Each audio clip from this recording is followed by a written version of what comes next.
केलेला नाही. त्यामुळे त्या दोघांच्या कार्यक्रमामध्ये कोटेकरांचा कार्यक्रम आपण या ठिकाणी साजरा करतोय. तसंच आज राष्ट्रीय विज्ञान दिन 28 फेब्रुवारी या दिवशी श्री रमण याने जो विज्ञानामध्ये त्याचा रामन इफेक्ट हा ते संशोधन त्यांचं जगापुढे त्यांनी मांडलं.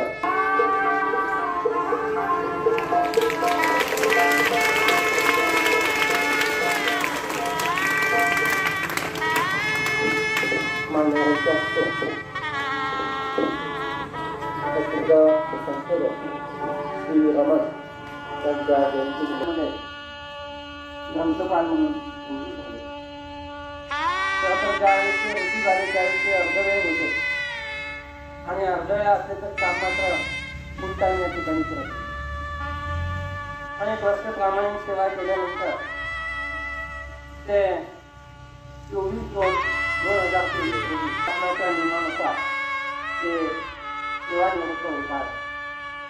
त्यांचा आपल्या प्रक्रियेच्या वतीनं सत्कार समारंभ निरोप समारंभ हा या ठिकाणी आयोजित केलेला.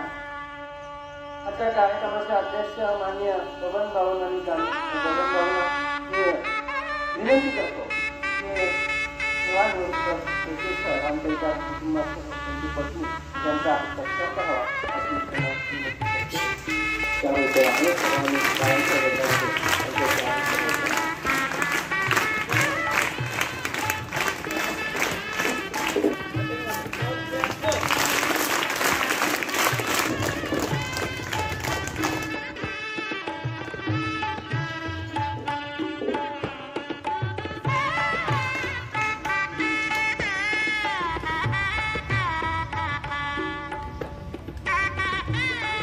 जानता हिंदू अशोक जानता जयंती सत्कार करण्यासाठी त्यांना सत्कार करावा.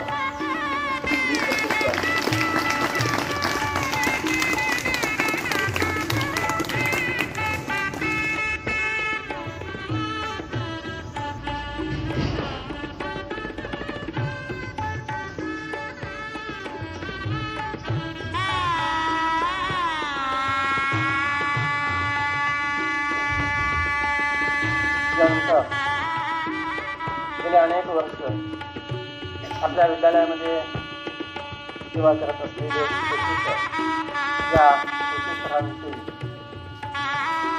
मनोगत व्यक्त करण्यासाठी आपल्या विद्यालयातील काही या ठिकाणी येणार आहेत.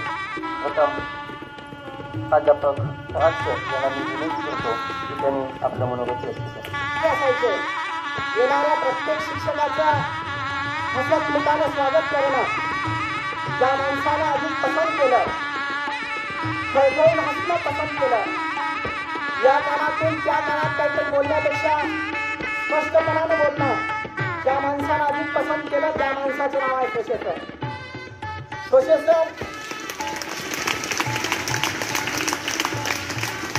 एक निर्मळ जगणं कसं असतं, एक निर्भय जगणं कसं असतं, एक निगर्वी जगणं कसं असतं, एक निस्वार्थी जगणं कसं असतं, त्याचं उत्तम असं उदाहरण म्हणजे प्रोफेसर आहे. आणि मुलांच्या बद्दल त्यांना खूप कळवळ असायचा. प्रत्येक मुलाला 5वी पासून 12वी पर्यंतच्या मुलाला सगळी पुस्तकं मिळाली पाहिजे यावर त्यांचा खूप लक्ष असायचा.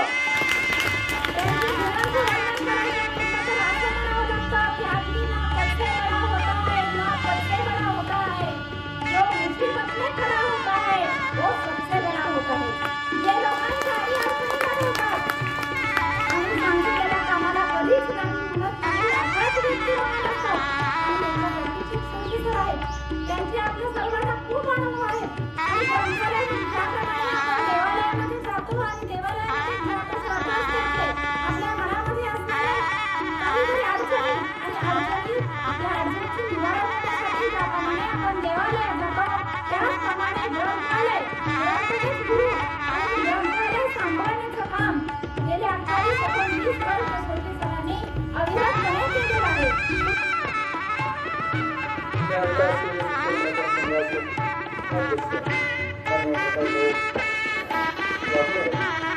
Thank you.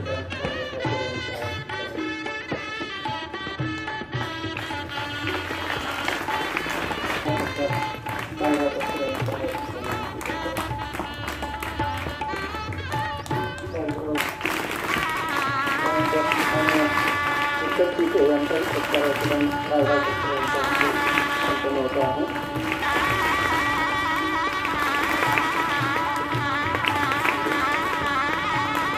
सामाजिक मंडळ यांचाही या ठिकाणी सत्कार होतो आहे. यानंतर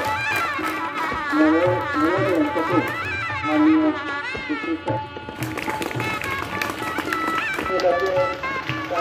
शेजारी आहेत आणि त्याचबरोबर संस्कृताची वैशिष्ट्य असं होतं मी सारखी भावना मिळवली या जगामध्ये विचारची माणसं आणि त्याच्या या गोष्टीबद्दल आपण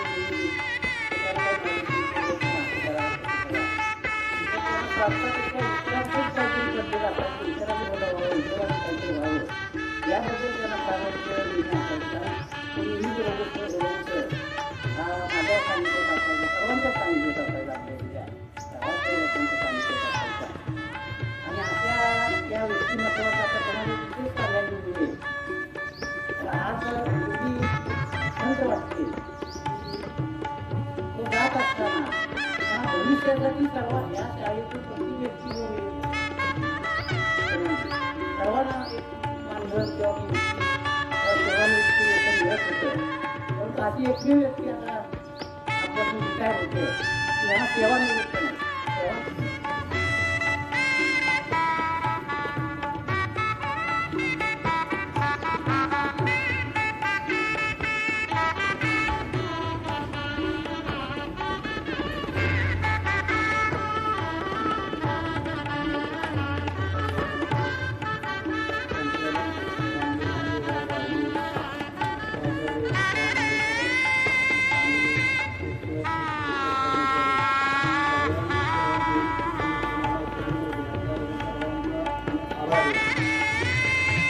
दुहेरी कार्यक्रमाचं आयोजन केलेलं आहे.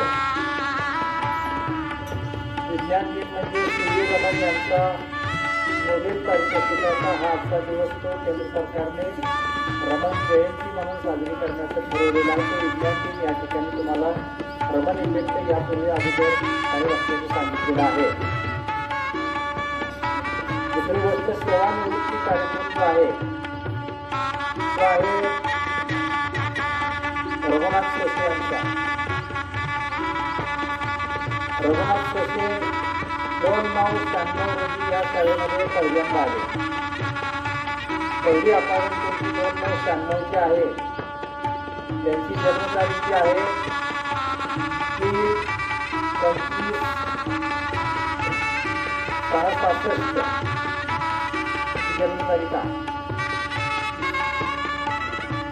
नियत वयोमानानुसार काल गेलेल्या 30 तारखेला म्हणजे शनिवारी ते रिटायर झाले, सेवानिवृत्त झाले. 25 तारखेला रविवार असल्यामुळे शनिवारी त्यांच्या सेवानिवृत्तीचा कार्यक्रम म्हणजे सेवानिवृत्त झाले. पण शासकीय नियमाप्रमाणे 29 तारखेला हा महिना असल्यामुळे 29 तारखेपर्यंत ते आपल्यामध्ये आहेत. आपल्या वक्तव्यावर आपल्या कार्यक्रमामध्ये जे आहेत 29 तारीख म्हणजे उद्याच्याला म्हणजे आज उद्या दिवस त्यांची सही आहे माझ्या. तरी पण आपण काय केलेलं आहे की ज्यांचा नियत वयोमानानुसार सेवानिवृत्त होतात त्यांचा सत्कार हा सगळ्यांचा जसा आजपर्यंत जे जे सेवानिवृत्त या प्रशालेमधून या संस्थेमधून झालेले आहेत त्या सगळ्यांचा आपण सेवानिवृत्तीचा कार्यक्रम घेतलेला आहे. तसाच हा सोशल सरांचा या ठिकाणी कार्यक्रम घेतलेला आहे. यापूर्वी आता जे भाऊनी सांगितलं की 96च्या अगोदर सुद्धा हा प्रोफेसर सगळ्यांच्या संपर्कात होता. भाऊंच्याही जागा संपर्कात त्या ठिकाणी होता म्हणून तो इथपर्यंत तरी कमीत कमी आला. त्यापूर्वीची परिस्थिती 96च्या पूर्वीची परिस्थिती जर आठवली त्यांना सगळी आठवते. काही जणांना माहीत असेल तर विद्यार्थ्यांना काहीतरी त्या ठिकाणी माहीत नाही. 96च्या पूर्वीची परिस्थिती आणि आजची परिस्थिती यामध्ये जमीन आसमानचा फरक आहे. 96 ते आज साधारण हा प्रवास जो आहे त्यांचा जीवन प्रवास हा 28 वर्षाचा प्रवास झालेला आहे. 28 वर्ष ते या शाळेमध्ये त्यांनी नोकरी केलेली आहे. 94-95 साली चिपळूणकर आयोगाने चिपळूणकर समितीला ही